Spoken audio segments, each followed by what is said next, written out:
রুদ্রর plan ভেস্তে দিয়ে হৈমন্তীকে বাড়িতে ফিরিয়ে আনার প্ল্যান করলো ফুলকি।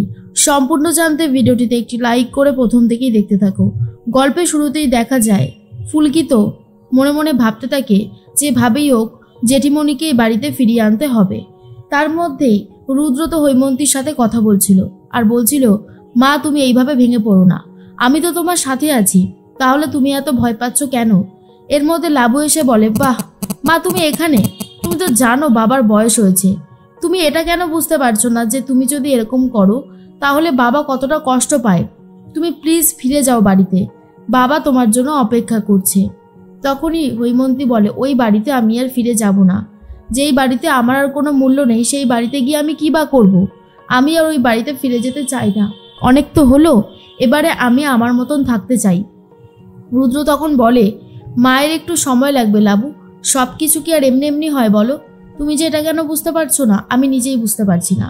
লাবু তখন বলে, মায়েরও তো বয়স হচ্ছে, বাবা আর মা যদি একসাথে না থাকে তাহলে কি করে হবে? এখন বাবা আর মা একে অপরের পরিপূরক, মা চলে এসেছে, বাবা নিশ্চয়ই অনেক খারাপ লাগছে।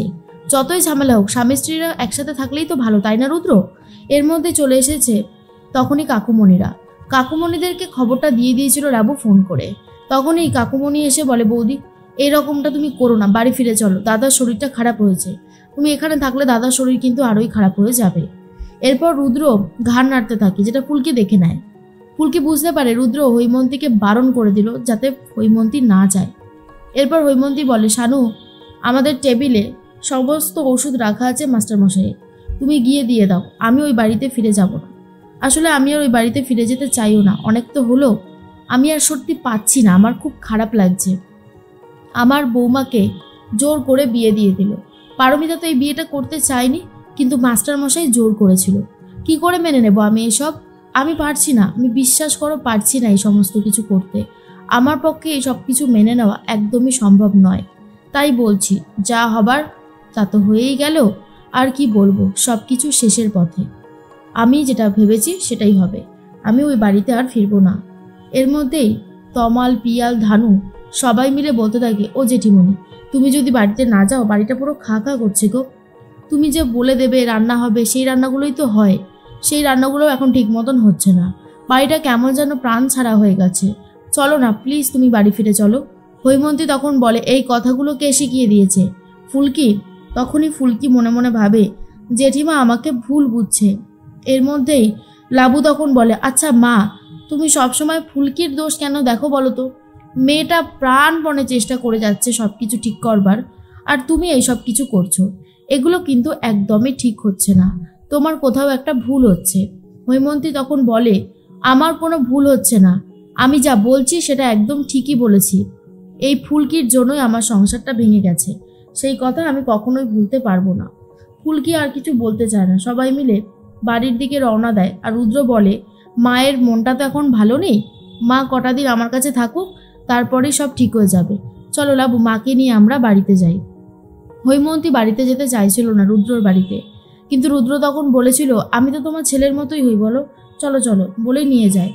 তখনই শানু বলে, দাঁড়িয়ে থেকে কী লাভ, চলো আমরাও বরং এগোই। ফুলকি তখন বলে, জেঠিমা যে কেন আমাদের সাথে এলো না সেটা আমি খুব ভালো মতন বুঝতে পেরেছি স্যার, জামাইবাবু জেঠিমাকে ইশারায় বুঝিয়ে দিল জেঠিমা যাতে আমাদের সাথে না যায়। আমি বলছি স্যার, এই জামাইবাবু আবারও কোনো একটা ফন্দি করেছে। রুদ্র তখন এরপরেই তখন রোহিত বলে, রুদ্র যখন ঘাড় নাড়ছিল তুমি দেখেছো?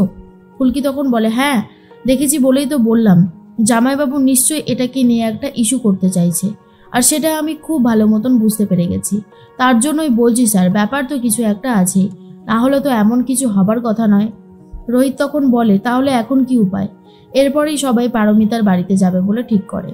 আর পারমিতা তখন সবার জন্য মুড়ি মাখছিল আর চা বানাচ্ছিল। তমাল তখন বলে, কতদিন পর বৌদির হাতে মাখা মুড়ি খাবো। এরপরে ফুলকি বলে, এই তো মুড়ি আর চা চলে এসেছে। রোহিত বলে, দুদিন আগেই তো খেলি, সত্যি পারিসও বটে। তমাল তখন বলে, দুদিন মানে আমার কাছে একটা যুগ, বুঝলি রোহিত। এরপর অংশুমান বলে, তারপর জেঠিমণি বাড়িতে আসতে চাইলো? তখন ফুলকি বলে, না জামাইবাবুর জন্যই চাইলো না, জামাইবাবু যখন জেঠিমাকে দেখলো তখনই যদি রায়চৌধুরী বাড়িতে দিয়ে যেত তখন অনেক ভালো হতো।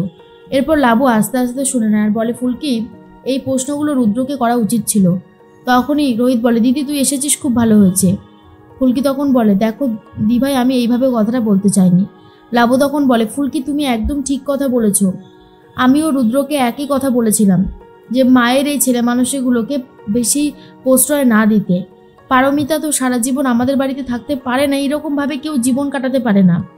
পারমিতার একটা বিয়ে দরকার ছিল। আর অংশু, তুমি খুব ভালো কাজ করেছো। দেখ পারো, তুই মায়ের কথা ভেবে অন্তত কষ্ট পাস না। মা যেটা করছে সেটাকে অন্যায় করা বলে, আর সেই অন্যায় মাকে করতে দেওয়া যাবে না। পারমিতা বলে, লাবু তুই থাক না, এইসব কথা বলিস না। এর মধ্যে ফুলকি বলে, আমার মাথায় একটা দারুণ বুদ্ধি এসেছে। আমরা তো বিয়ের দিদির বিয়ের পর একটা হই হুল্লোড় করতামই, খাওয়া দাওয়ার আয়োজন করতামই, সেটা যদি আমরা দি ভাইয়ের বাড়িতে করি, আমাদের জামাইবাবুর বাড়িতে। তখনই রোহিত বলে, কি বলছো ফুলকি, এসব হবে আদেও? তখন লাবু বলে, হ্যাঁ হ্যাঁ, না হবার কি আছে। আমি রুদ্রকে বলবো যে আমার তরফ থেকে আমি বাড়ির সবাইকে খাওয়াচ্ছি, তাহলেই তো হয়। এরপর ফুলকি তখন বলে, আর এই সুযোগে জেঠিমাকে সমস্ত কাজে ব্যস্ত করে দিতে হবে। এটাই প্রমাণ করতে হবে আমরা জেঠিমাকে ছাড়া কোনো কাজই করতে পারবো না। জেঠিমা আমাদের কাজে সবসময় থাকবে। রোহিত তখন বলে, ঠিক আছে, তাহলে এরকমটাই হোক। এর মধ্যেই লাবুকে তখন রোহিত বলে, দি ভাই কালকে একটা স্পেশাল কিছু করিস আমার জন্য। তমাল তখন বলে, বাহ বাহ বাহ, এখন তো রোহিতও আমার মতন হয়ে গেছে, দি ভাইয়ের কাছে খেতে চাইছে। ফুলকি তখন বলে, দিদি তো বাড়িতে নেই, আমার খুব খারাপ লাগছে এটা ভেবে যে স্যারের খাওয়া দাওয়ার হয়তো খুব সমস্যা হচ্ছে, আমাকে কিছু একটা ব্যবস্থা করতে হবে। এরপর ফুলকি নিজের বাড়িতে রান্নাঘরে গিয়ে রান্না করতে শুরু করে। ময়দা নিয়েছে। এর মধ্যেই তমাল আর পিয়াল বলে, ফুলকি আজকে রান্না করবে নাকি? তমাল তখন বলে, ঈশিতা কোথায় রে? বৌদি চলে গেছে বলে সমস্ত দায়িত্ব ফুলকির ঘাড়ে পড়বে, সেটা হবে না। এরপর ঈশিতা ওপর থেকে নিচে নেমে এসে বলে, রান্নাঘরে কি আছো? আমার জন্য কফি আর কিছু স্ন্যাক্স পাঠিয়ে দাও। আর ফুলকি রয়েছো? তখনই ফুলকি বলে, হ্যাঁ আমি রয়েছি। এরপরে ঈশিতা বলে, তোমার চোখ মুখের কি অবস্থা? ফুলকি তখন বলে, কেন, কি অবস্থা হয়েছে? রান্না করতে গেলে এরকম কিছু হয়েই থাকে। এর মধ্যে কে ভালো লুচি করতে পারে, এই নিয়ে দুজনের মধ্যে ঝামেলা শুরু হয়ে যায়। তখনই ধারু বলে, এক মিনিট, আমি বলছিলাম যে রায়চৌধুরী বাড়ির বাড়ির বউয়ের মধ্যে একটু ঝামেলা হয়ে যাক, একটা খেলা হয়ে যাক, কে ভালো লুচি করতে পারে, প্রতিযোগিতা হবে। আর দুজনে রাজি হয়ে যায়। রোহিত এটা শুনে তো রীতিমতো বুঝতে পেরে যায় ফুলকি হারবে। এরপরেই ময়দা মাখতে শুরু করে ঈশিতা খুব সুন্দরভাবে ময়দা মাখে, কিন্তু ফুলকি একেবারে ময়দার অবস্থা খারাপ করে দেয়। ময়দাতে এতটাই জল দিয়ে দেয় যে ময়দা আর মাখতে পারছে না। আর এটা দেখার পর রোহিত বলে, অশোকনগরে না হয় ভাত খেতে, কিন্তু এখানে তো বহুবার রুটি খেয়েছো, লুচি খেয়েছো বৌদির হাতে, বৌদিকে তো সাহায্যও করতে দেখোনি বৌদি কি করে। এরপর ফুলকির তো রাগ হয়, কিছুতেই কিছু হচ্ছে না। ওদিকে ঈশিতা পটপট করে সবকিছু করে ফেলছে। তখনই ফুলকি বলে, না, হেরে গেলে চলবে না, আমাকে আমার কাজ করতেই হবে।